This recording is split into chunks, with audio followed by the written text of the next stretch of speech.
Welcome to Happy Talks with Dr. Alice and Donovan. Dr. Alice Fong is a holistic naturopathic doctor and founder of Amor de Soi Wellness. And Donovan Jensen is a software engineer and founder of HowToHappy.com. Together, they're out to cause more happiness in the world. Hello, everyone. Welcome to Happy Talks. My name is Dr. Alice, and this is my awesome co-host, Donovan. And we have a special guest today, Nugget, my doggy, who's the Chihuahua little poodle mix. And today we're talking about pets and happiness.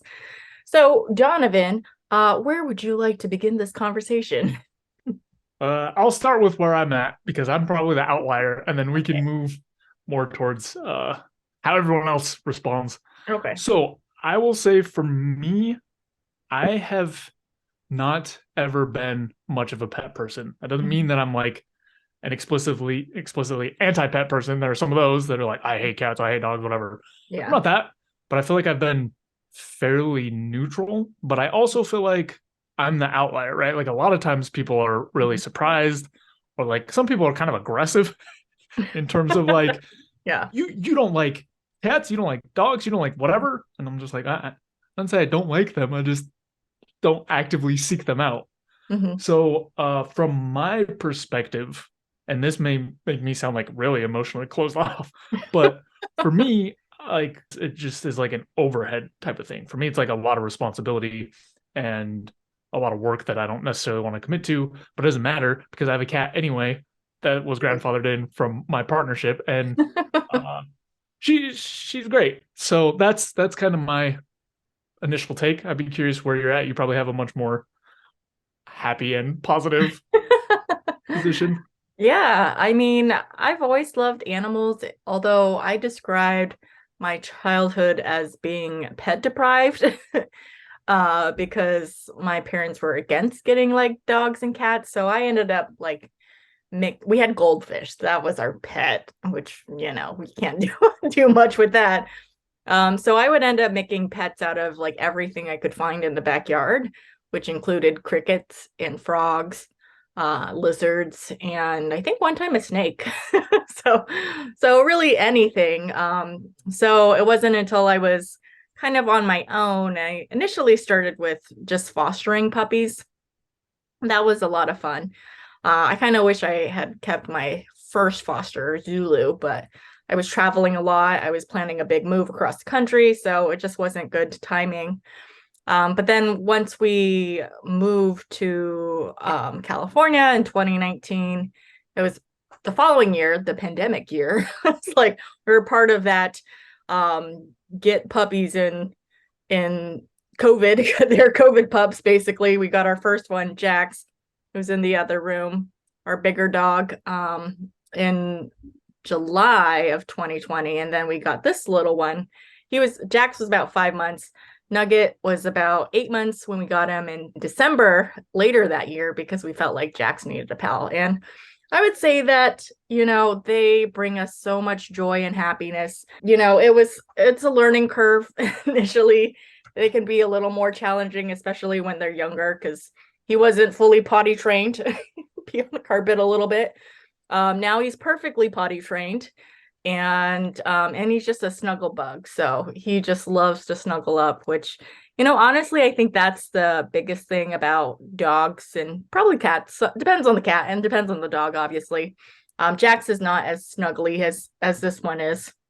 But I think, you know, I know that even if I'm in the saddest mood possible, like petting this little one or giving him a little snuggle or hug, always puts me in a better mood. So that's where I will begin my little love bug. I'm just gonna dote on him the whole episode. Being so good. He is good. No, he's very well behaved. Actually, both our dogs aren't too barky. They're pretty good boys, and yeah, they get along really well, even though one's 15 pounds and the other one's 50 pounds. But they play really well. They get along with other dogs mostly. And yeah, they're not too needy. He was a little needy initially when we first got him. Like I could have him off leash and he would just be right at my side following me everywhere. But now he's more confident of a dog and much more independent. So if he's off leash, he'll just like run away and exploit his freedom as much as possible. But yeah, he still loves us and will come back, but he is a very independent but loving, cuddly dog. Yeah. So I'll probably be asking you a lot of questions since you have the more developed relationship, I guess. Yeah. But I'd be curious sort of what I'll just talk about happiness from like a generic standpoint. Mhm. Like what do you feel like are like sort of the ups and downs, or like what is having pets add to your life that you wouldn't otherwise have? I think what having dogs, especially, it's like, sometimes I don't necessarily like, I think for me, connecting, whether it's human or animal, it usually helps me when I'm in a kind of depressed state or feeling a little blue. But sometimes I'm like, I don't have the effort or energy to deal with humans. It's like easier to deal with a dog because there's no like leftover baggage from the past. I mean, it's like usually even if they're naughty on occasion, like if they had an accident in the house, it's like I don't hold that against them, and there's so many more positive memories that outweigh the negative ones. But yeah, with animals, it's like unconditional love. Like whereas human action interactions can sometimes be conditional, or there's like this give and take, and it's just like, I mean, these boys are all taken too, but it's like you have no expectation of them being like, well, you didn't respond in the way that made me feel better, kind of a thing, or you said that inappropriately, or whatever. A dog is a dog, and you can kind of like be clear with your expectations of what you would get from a dog, essentially, versus humans can be a little different. Yeah, that makes sense to me. So tell me if I'm tracking right, but it kind of sounds Yeah. like you're able to develop a relationship that is still meaningful, like in the same way that like having relationships with people is meaningful, Yeah. but a lot simpler, like a lot less uh I don't know, social construction, right? Like there's like when you're interacting with other people, it gets complicated fast. There's a lot of I guess rules is not necessarily the right word, but a lot of just like Yeah. nuances and intricacies and like Mhm. things that make a big difference. And with a pet, it makes sense to me that it'd be easier to sort of like you said, develop sort of an unconditional love Mhm. or bond, which I think a lot of us want with other people, but it doesn't always work out that way. Right. Like you said, expectations come in, but like with your pets, you probably have a better idea of what to expect, or at least Mhm. violations of your expectations that are like within a defined boundary. Like your pet can't go out and spend all your money on a new car that you don't want, or True. like Right. make some of these decisions that make things complicated. So that makes sense to me how it would be just like a nice, more simple relationship. Hmm. Yeah.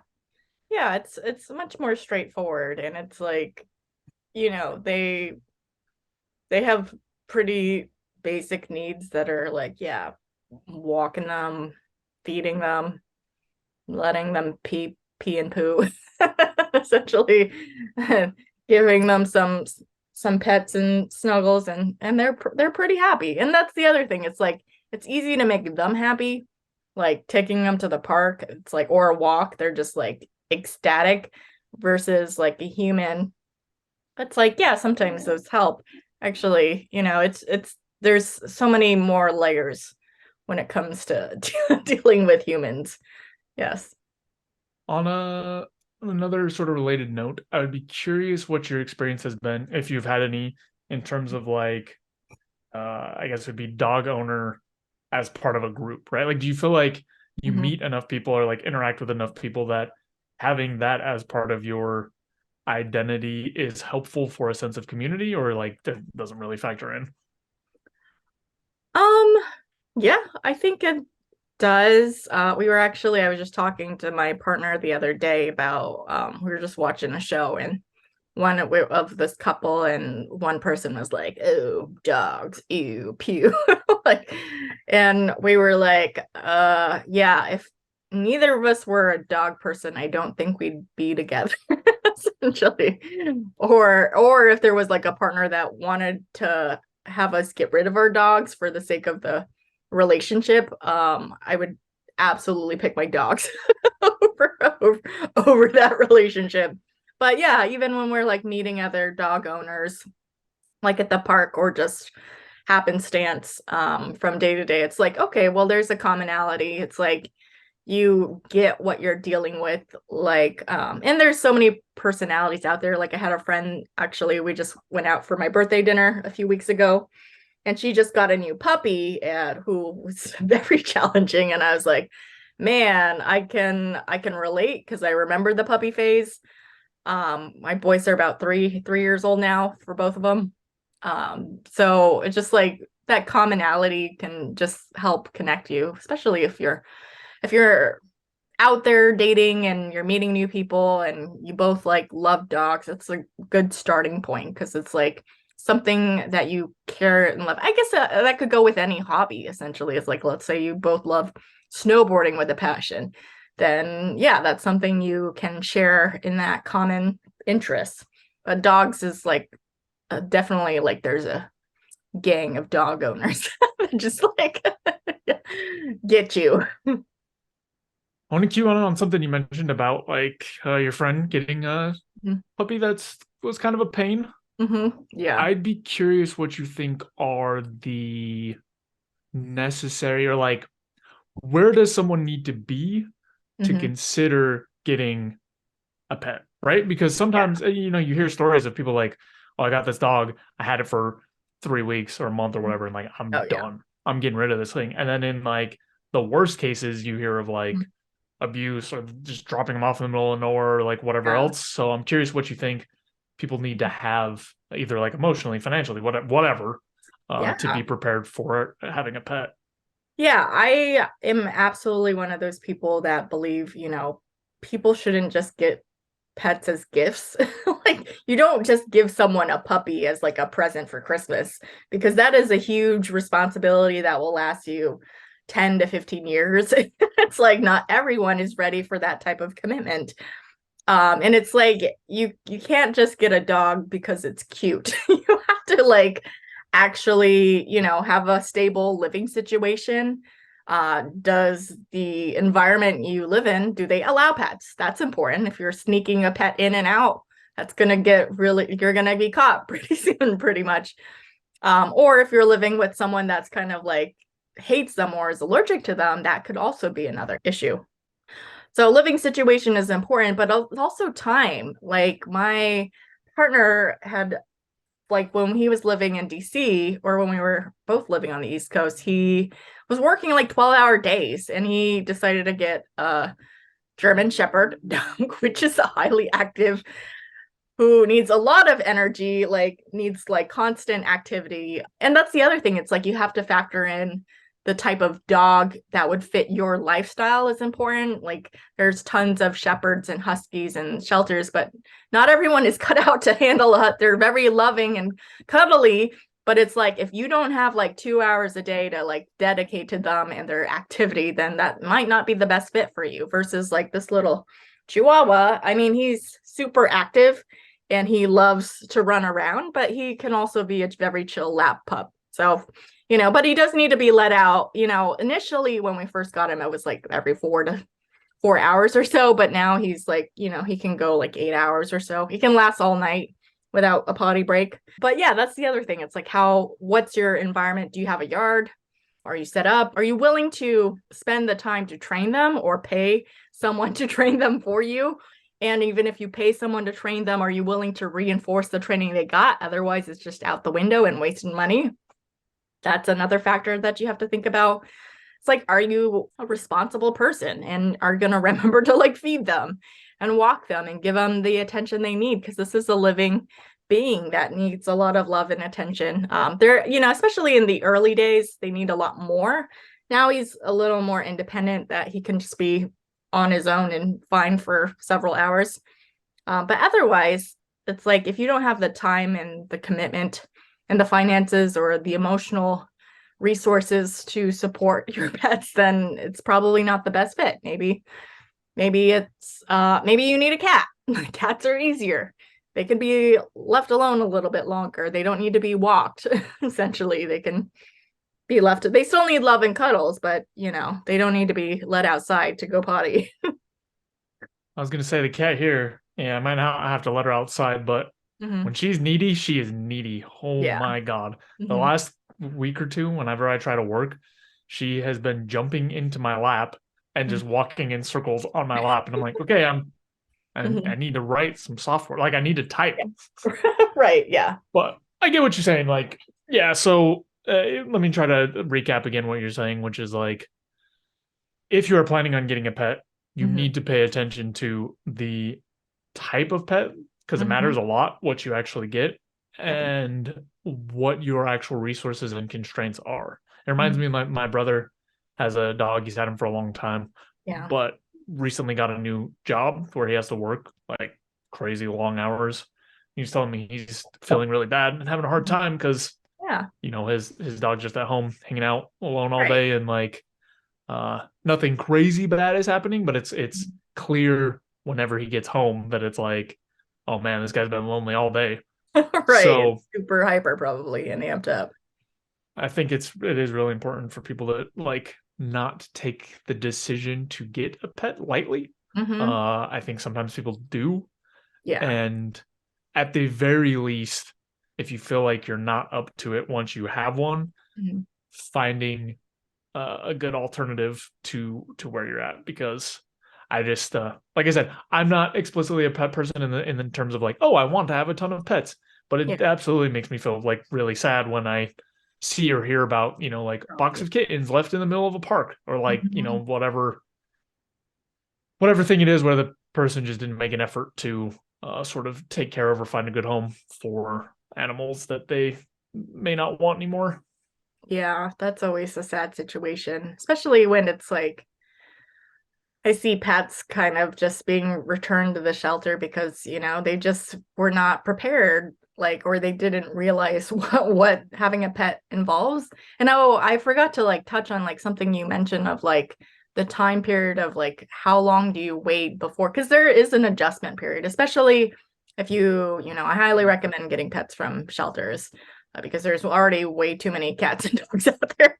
So there's plenty of puppies and kitties that need to be rescued, which is what we did. But it's like there is an adjustment period. It could be a few weeks. It could be a few months, maybe a few years for some pets.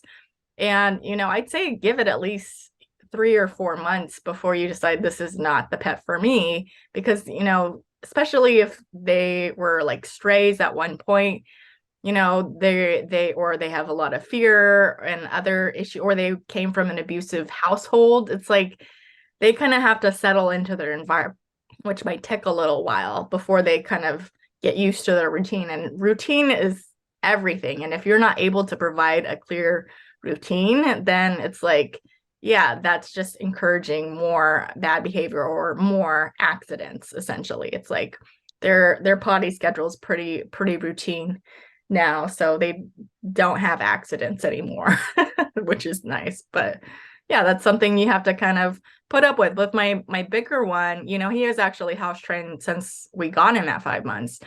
I was like trying to think of some of his issues. Probably getting along with other dogs sometimes could be his thing. He's not super needy at all. No, not at all. But he's what Jax was like when we first got him was that he was 5 months, Shepherd, Husky, Pit, Doberman mix. And he was like bouncing off the walls, hyper like energy. And we were like, oh my God. And puppies need to sleep too. They play hard, but they sleep hard. But he was like not even napping. We were like losing our minds. But, after a few months, he started to be like, okay, well, I don't need to be playing all the time. And so he's much more chill now that he's 3, but he can still play really hard if there's other dogs or an opportunity to play or run around. But he can be very chill too. So it's like, give them some time to kind of settle into their environment. They might calm down or they might not. So that's something for you to figure out. Yeah, I think that's good. I mean, even if it's not negative, right? There's going to be an adjustment period no matter what. Like, Mhm. I feel like as a pet, they have to get used to their new home and new, like, you're probably going to have certain expectations, and it's going to take time for you to sort of like communicate them out in some way. So having an idea or like the expectation that there will be an adjustment period, even if you get lucky and they're super well behaved, Yeah. I think will make it. I think that makes a lot of sense. Like that'll make it a lot easier. I would be curious, on a different note, what you did either to prepare or to learn as you got your pets. So, and to color that in a little bit Mhm. with the cat that we have now, like one time I was petting her and she scratched me like bad, Mhm. and I was like, Yeah. "What in the world just happened?" So I went and Mhm. did some research online, and it was like, "Yeah, you're not supposed to like." A lot of cats don't like their belly rubbed. Like, don't do Mhm. that. It's Yeah. super exposed and vulnerable for them, and it makes them feel like very uncomfortable. Mhm. Anyway, I feel like I've been just sort of like Mhm. learning things as I go, but I'd be curious what your trajectory has been. Yeah, definitely there's a learning curve, and it's also, with this one, he was like super super shy at first, and initially he I mean, he got attached to me really quickly, but with other people he was just very nervous, and he even like it was funny because it's like Jack's my bigger one, my mom was initially afraid of him because he's a bigger dog. He's not like a super big dog for 50 pounds, but he's a bigger dog. And so she was nervous about him biting her, but it ended up being him, a little chihuahua biting her because he was just the more nervous one and anxious about being around new people. But now he loves her because she sometimes spoils him. But it takes time to adjust and for them to warm up to people. And I've heard of many pets, like maybe more so dogs, but like I know of, like, especially if they've had like a history of trauma, that they might be more guarded or more aggressive with male humans than female for whatever reason. um I haven't seen it too much the other way around, but it definitely can happen. So it's like, having patience for that, or just kind of doing a slow introduction, or not like forcing the connection to build, like with a human. You don't want to like force a connection to be built. It happens over time and exposure and building of that trust. And over time he, develops trust, and he's much more confident even with strangers now, although he's sometimes a little nervous. He'll just kind of like sniff and then run away real quick, but he's definitely doing a lot better with other people. I think you touched on a couple important points, one of which is all the pets that I've run into all sort of have different personalities to a Yeah. degree.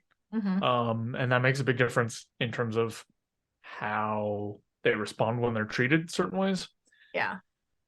And the other thing you touched on is I think the history of the animal is really important Hmm. because my brother, again, that same dog, came from a very abusive Hmm. situation, Yeah. and he actually ended up like attacking my sister's boyfriend at the time during Christmas one Oh. of the Oh years no. Yeah. and sent him to the hospital for Oh Christmas. gosh. So Yeah. that was fun, but like if we didn't have a picture of the history, Hmm. Hmm. then we wouldn't really have understood at all what happened. And it still Right. wasn't a good situation at all, and like not awesome, and there was a lot of problems and consequences. But like, at least we had. It wasn't completely out of the blue. It wasn't like Yeah. well, this dog's just crazy. Like, got Right. to get rid of him. It was like something in that interaction triggered this dog based on its past, Hmm. and unfortunately, this was the outcome. Um, but all that to say that, like, there's not. I don't think it's wise to take a generic approach to every pet of the same type. Yeah. And just in the same way that it's, there's some decent rules of thumb for interacting with people, but Mhm. you also need to really pay attention to the individual and Yeah. their differences in history and stuff. Hmm. Yeah, definitely. It makes the difference. All right. Were there any other questions you had about pets or any final thoughts you had about having pets and happiness?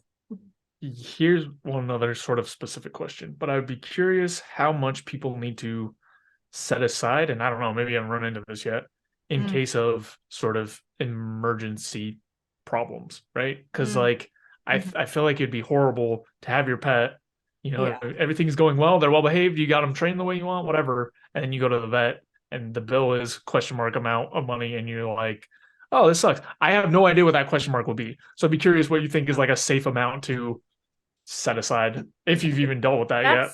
That's thankfully our boys are pretty healthy, so we haven't had a huge, I mean the regular checkup bills not not cheap either. Like for two dogs, it's like for their annual checkup, it was like, you know, $700 or $800 for both of them.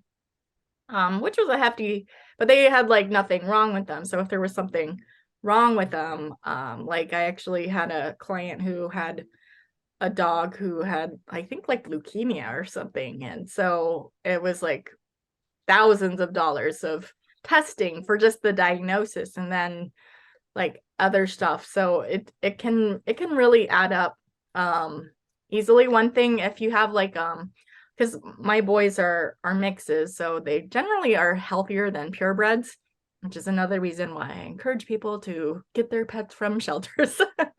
Rescue pups, because purebreds tend to have more problems. Like my friend has a Frenchie, and they are notoriously known to have health problems.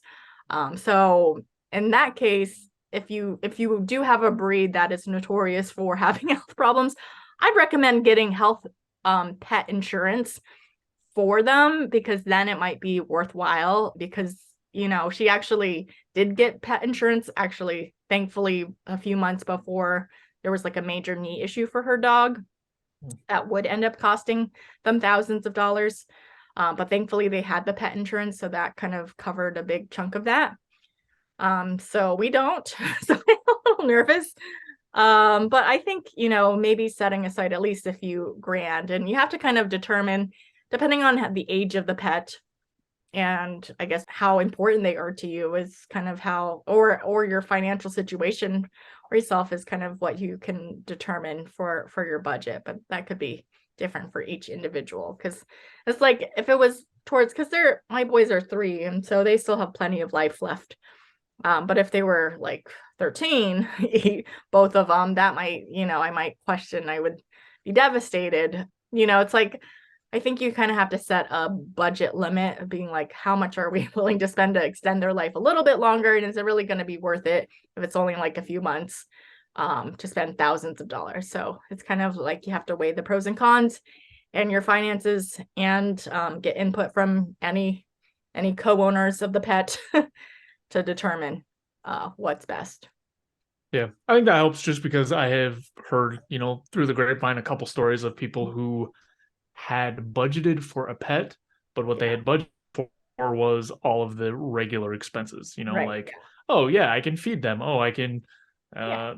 whatever else, just these baseline expenses. And then a couple health problems came through and they were not prepared at all. So, Yeah. Yeah, definitely. Can add up. All right, well, I think we covered this topic pretty well. Thank you, everyone, for tuning in this week. If you appreciate us, be sure to like, comment, subscribe, and help spread the happiness in the world. And we'll see you next time. thanks for watching. If you enjoyed the video, please take a second to subscribe, as it really helps out a lot. If you're looking for more content, there's all sorts of information over at howtohappy.com. And if you want something a little bit more condensed and concise, I've also written the book Mindscaping, which is essentially a framework for optimizing happiness. So we'll have the link there as well. And that's all I've got. Thanks again. I'll see you next time.